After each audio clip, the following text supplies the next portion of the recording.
Hi guys, my name is Paige. Today I'm here to teach you how to do makeup bruises. This is particularly helpful for Halloween or theater class, whichever one you want to use it for. And today my test subject is my very unwilling brother. Now today I'm going to be doing a bruise just right about here. It's just going to be kind of a fresher bruise, that way you get that full effect. Now to start off with, I have this Beauty Chest eyeshadow kit. Eyeshadow is one of my best tools for doing makeup bruises because not only does it come off easy, but it also gives a lot of power. So when you choose your eyeshadow, you want to make sure that it's something that has a lot of pigmentation to it. Now to start off with, I'm going to use foundation. This is so it creates a nice even base, just like when you're doing actual makeup. You don't want colors to conflict and darker skin tones versus lighter patches to come out and change the way the color looks. So first thing you're going to do is you're going to grab a handy brush, whichever one you want to use to do foundation with.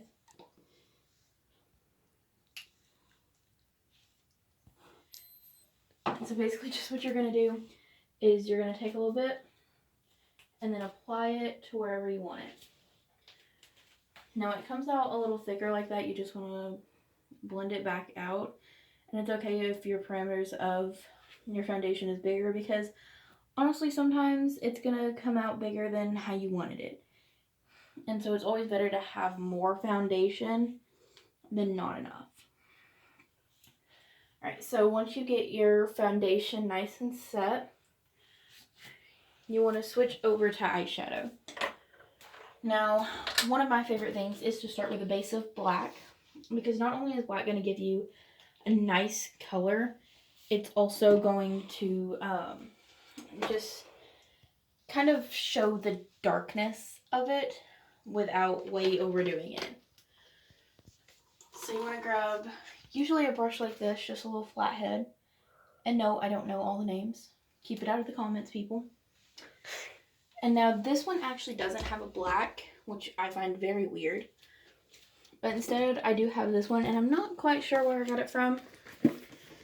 But it has a lot of different color options, both sparkly and non. So it's very good for whatever I'm going to use it for, whether it's special effects makeup or just doing makeup in general. So I just I'm going to most likely only going to use my black from this because these colors are not my favorite.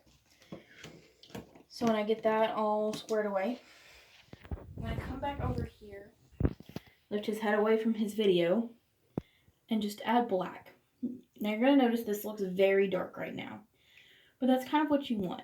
You don't want to have perfectly circular edges either, because when you do, then it's not going to look as natural. And that's sort of what you want, is a more natural appearance to it.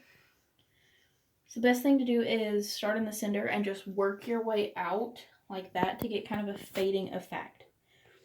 Now this one's going to make it look more like he got punched in the face than anything. But that's definitely something that could happen. So very realistic overall. Now when you get through, if you're going to use the same brush, all you have to do is take something and just clean it. That's literally all you have to do, is clean the brush. And so after the black, I like to go in with a lime green. You see that one right there? Just a nice lime green, because that'll give it a lot of life without fully taking away. And just, you want to add just a few highlights. I like to call this one Disney Villain Green, because every Disney villain has green. Have you ever noticed it? No? Go watch some old Disney movies like Sleeping Beauty, Lion King, all of those. All of the villains have green. You'll see it. So when you get that, you just want to sort of blend that back in. And the best way to do that is by moving inward. Now you want to do it the opposite way that you did the black, because it's going to allow you a lot of free space to move. And you can already tell that this is something that has had time to set in a little bit, but not so much that it's forever old. So after the green, I like to go in with a dark blue. I use this one right here. Just a very nice dark blue. And so I like to start in the center like that and just make a little dot and then go back around the edges just in various spots. And then sort of combine all of that in together.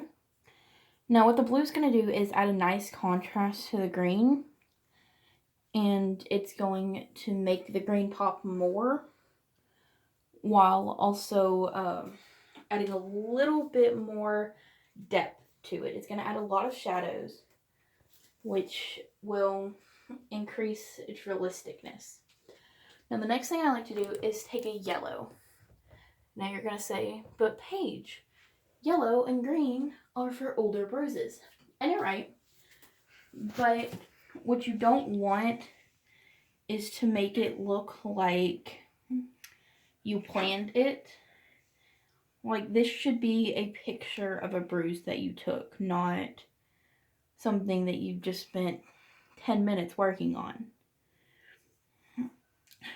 And so now that our coloration's basically complete, what you can do is add lighter colors to the edges, because that's what's going to fade first. That's where the least amount of trauma is.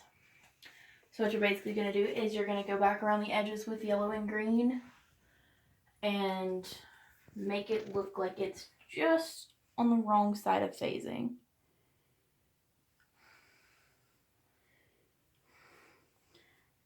But you also want to take time and make sure that all of them are blended together so it doesn't look like separate colors. Because when you start getting separate colorization in is where you get to the unrealistic stage of movie makeup. The B-rated horror movies. You know the ones I'm talking about. The really sucky makeup and special effects. Yeah. That's where you have to blend the makeup out. Because if you don't, you're going to end up looking like one of those. Because nobody cared enough to put in the time. You don't want to be that person on Halloween. Not if you're watching this. So yeah, and then once you get through with it, I like to go back and add in just a little bit of blush, because it's going to add that undertone of, I don't know, guess just a little more natural skin color back into it. And then boom, you're done. Alright guys, so this has been a very quick tutorial on a bruise. As you can see, I intended to just stick right around here and actually ended up going all the way down here. And so when that happens, that's why you always want extra foundation, because you don't want to be caught with not having enough. And so when you look at this, it's going to look like you got punched in the face. And that's kind of what you almost want. Now this can be applied to strangulation marks. It could be black eyes. Whatever you want to use it for, this technique is going to work. All you have to do is go back and adapt it to the shape of whatever you're applying it to. And then basically what's just going to happen is, first time I tried this and wore it out in public, I got a lot of, "Are you okay? Who hit you?" Stuff like that. And over time, you're going to find out what works best for your skin type and your complexion. But this has been a very basic tutorial on how to use it. Alright guys, hope you enjoyed this, and tune in next time to see what we come up with. Bye!